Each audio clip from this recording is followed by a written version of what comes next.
What's up, Nerfers, and welcome back to a very exciting video for my YouTube channel, because today what I've got in my hands is both simultaneously the most powerful blaster I've ever tested, but also the most overpowered. You see, compared to a flywheel blaster or even a Springer, this is a semi-auto HPA blaster that every single time I pull the trigger, it sends a foam dart out at over 400 FPS.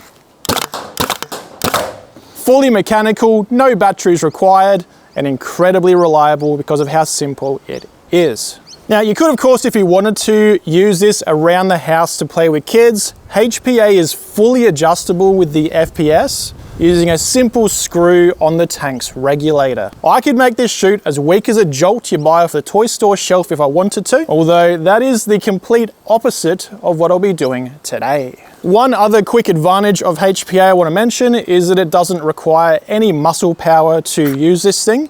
It's an incredibly lightweight blaster, about as light as any plastic one you'd buy off a toy store shelf, and obviously doesn't require any strength to prime a spring to get whatever velocity you like. Now, before I get into the chrono testing, accuracy testing, and range testing, just want to give you a quick overview of this particular blaster setup. Now, the outer shell of this is entirely metal. It's a pre-production version of what's now released, the Sabre Nova, although these internals will fit into a wide variety of different blasters. There's a heap of 3D printed ones like the Axiom, for example, I've already tested before, which all fit the same exact internals as this.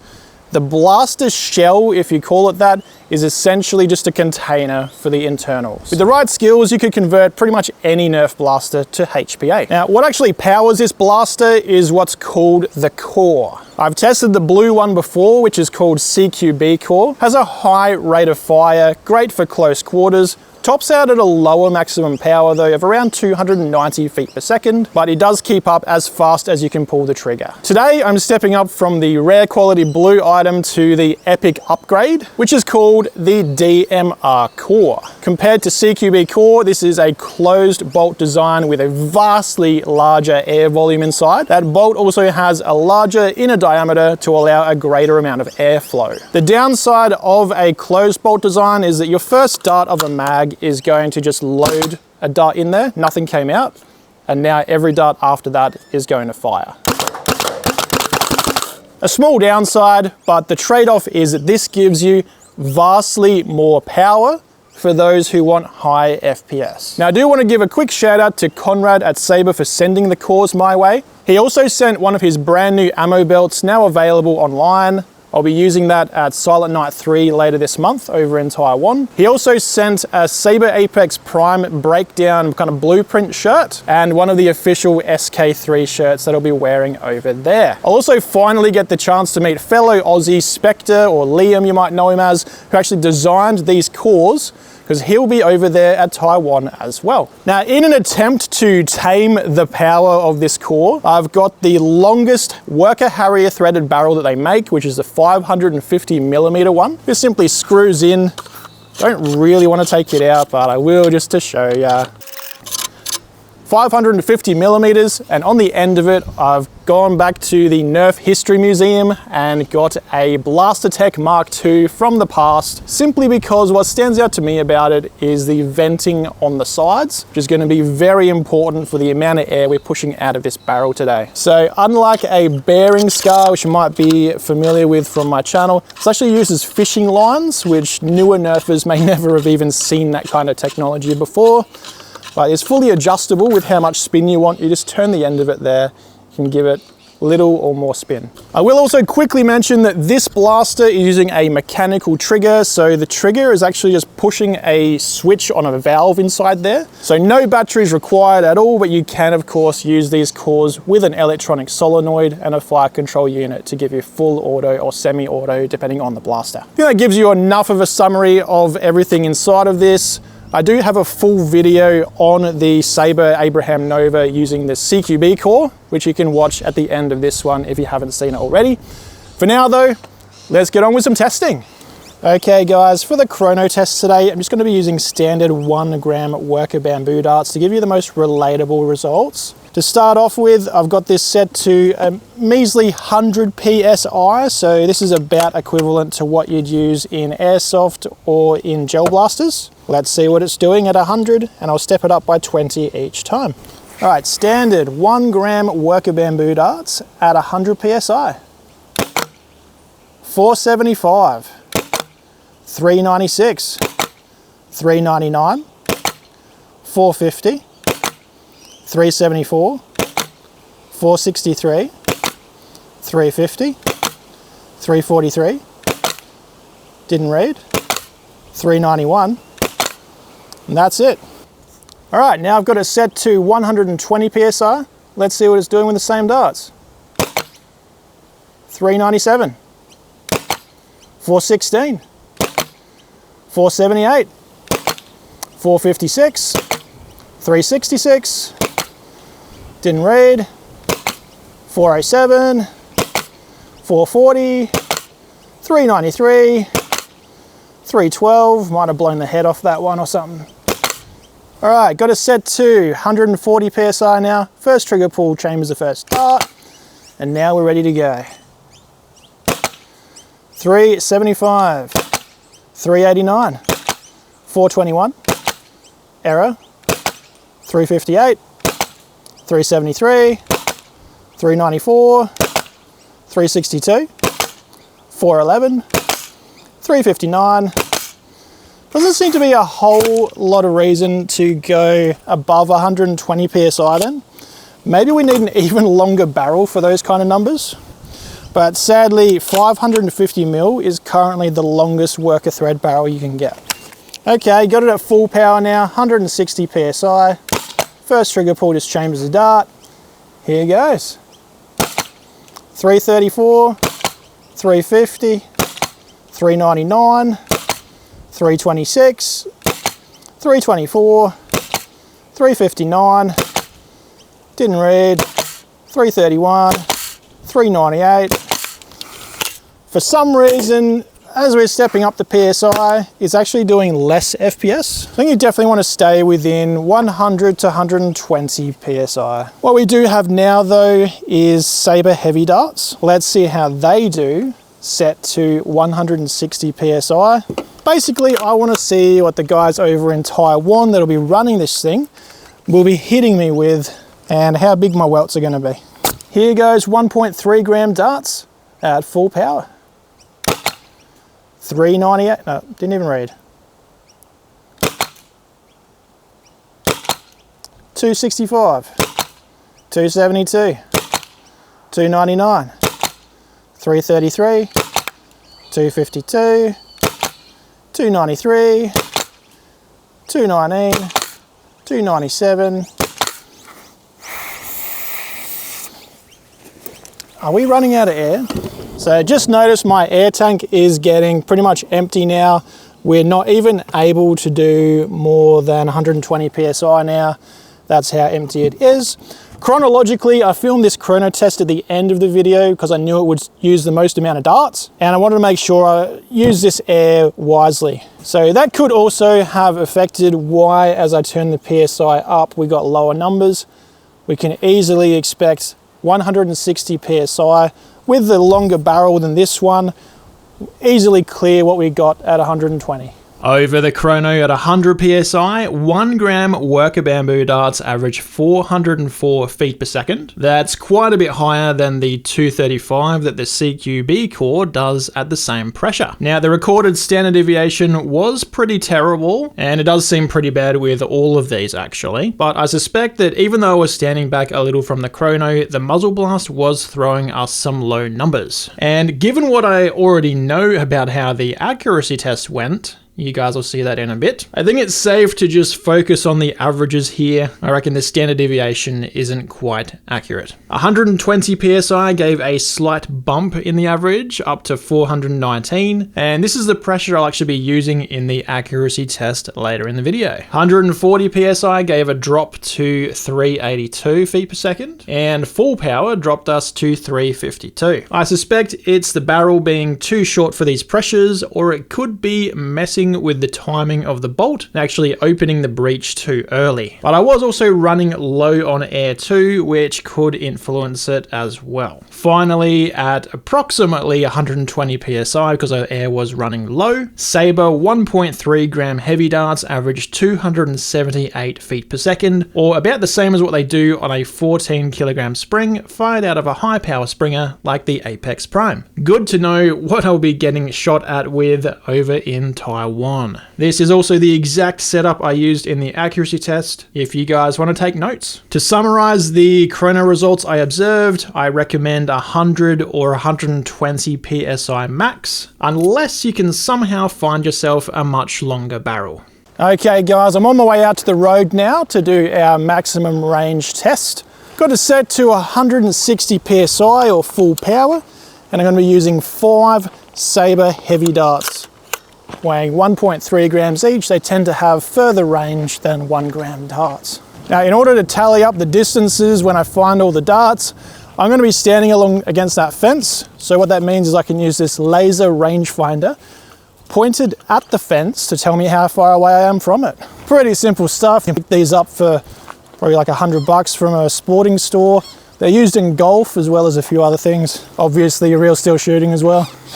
Bushnell being a scope manufacturer, you can imagine what this is recommended for. Aiming up probably 45 degrees. Let's see how they all go.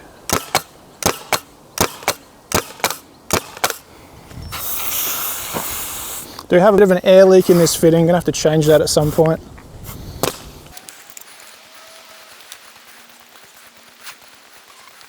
Now, where have these darts ended up? Could be anyone's guess.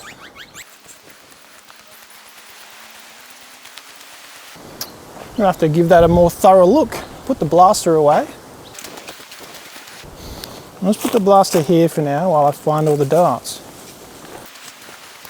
I see one. No, that's an old one. Actually, I have no idea where they've gone. Oh, what? This is a new record for us, guys. I just found 1, 2, 3, got 2, 4. How far? They've made it to this Stobie pole. How far is this? 101 meters. Jeez. That, fellas, that is the power of HPA. I was not expecting to shoot our furthest traveling dart today. Well, I should have expected it. It's HPA. That's first strike paintball kind of distances there. Clearing 100 meters. Quite impressed. Okay guys, for the accuracy test today, I'll be shooting at a 1 meter diameter round target from 30 meters away or 100 feet. I will be starting off, of course, with the Blastertech Mark II Scar barrel, which uses fishing line and has these handy vents on the sides to help the excess air go out. If this Nerf relic from years past doesn't perform too well, I do have a backup rifling plan that I'll try as well. Now, I have got this set to 120 psi, which is kind of like the upper limit of where you still get good accuracy.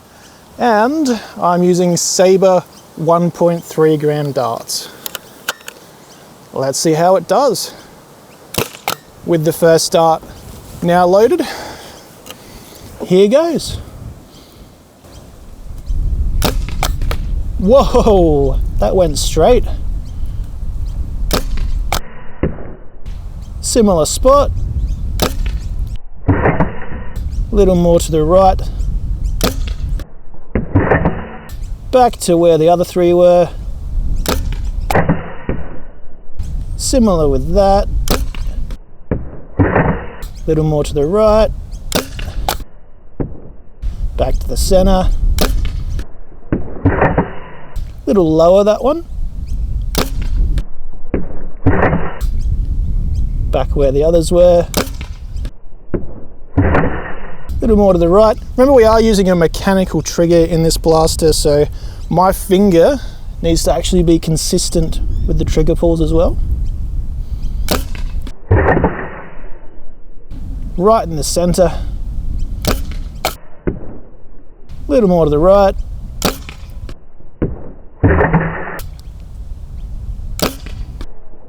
A little lower. A little more to the left. And that's all 15 shots. I am actually thoroughly impressed with this setup for an HPA blaster. I don't recall getting anywhere close to that accuracy with my last video where we had a much shorter barrel and some B-car rifling instead. But for comparison's sake, let's keep the long barrel, but take all this tape off and take the Blaster Tech scar off, because I'm going to compare it against more modern B-car option. Probably one of the reasons this B-car was discontinued, and the reason that I think it wasn't very popular, is simply because of the way it attaches to the barrel. It is a bit outdated that it's not even a tight friction fit. You have to actually physically tape it on here, which is a huge drawback compared to the locking nuts that we use on all our B cars these days. Because generally what makes HPA blasters more horrendous in accuracy than a Springer, simply that it has a larger burst amount of air coming out the barrel all at once, which causes turbulence with the dart as it leaves the end. You can see I resorted to cutting that off, which did leave a tiny little scratch on the barrel. But let's show you what I've got to compare it against.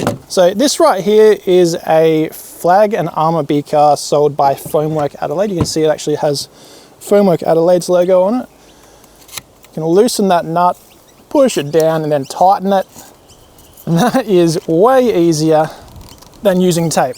Now it also has a lot of open channels on the side of it, which makes me think it could be an ideal B-car to try today.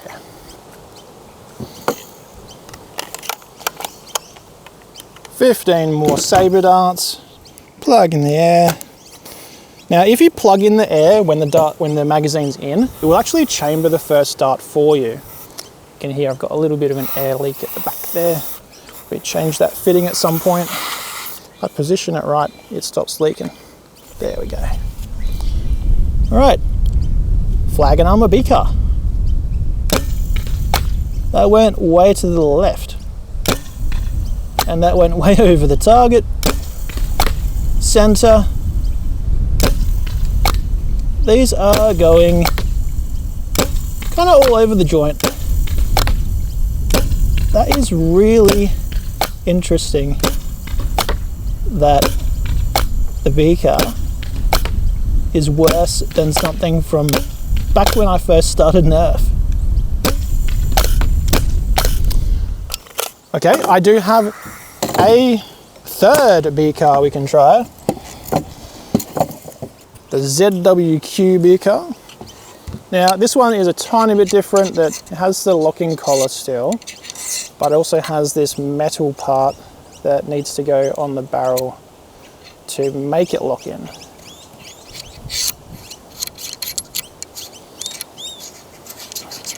Now, this obviously doesn't have anywhere near the air venting, but just in case the air venting isn't what's actually playing a part here, we'll try that as well. Again, if we have the magazine in, when we plug this air line in, the first dart gets loaded for us.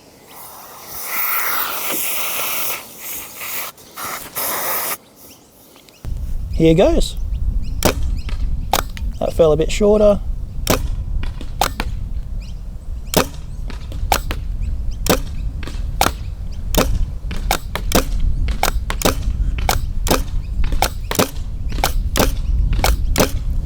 Still far worse than the string scar. That is quite surprising.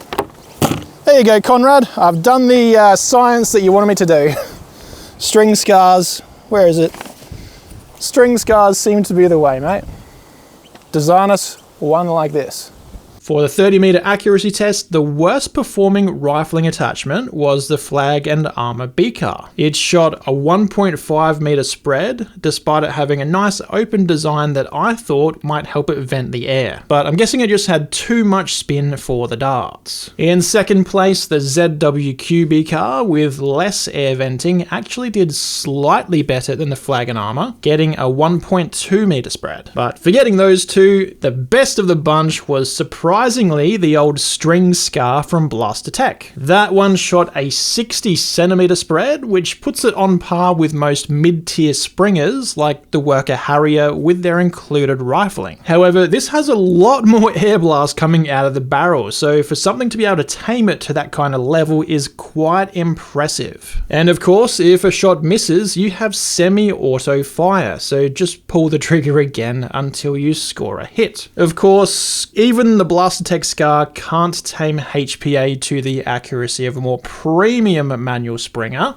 such as the Sabre Ultima, which I've actually chosen to use instead of HPA at Silent Night 3. Okay guys, so HPA blasters, specifically the DMR core housed in whatever kind of cosmetic outer shell you want to put it in. What do I think of it after having tested this one? If you haven't guessed it by seeing me do the testing, the Chrono Test, I was thoroughly impressed by the fact that it was clearing 400 FPS with this barrel length at the starting velocity that I did of 100 PSI. 120 bumped it up a little bit.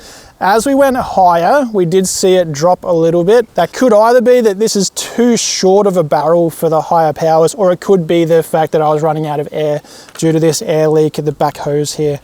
Did try pulling that out, cutting it and putting it back in. It didn't fix the leak, so I reckon it's the fitting. Aside from that air leak, HPA is also very reliable, more so than an AEG, giving you the same kind of better than effect. Like there's no AEG that can do 400 FPS. It's incredibly lightweight. I can swing this around like it's a kid's blaster.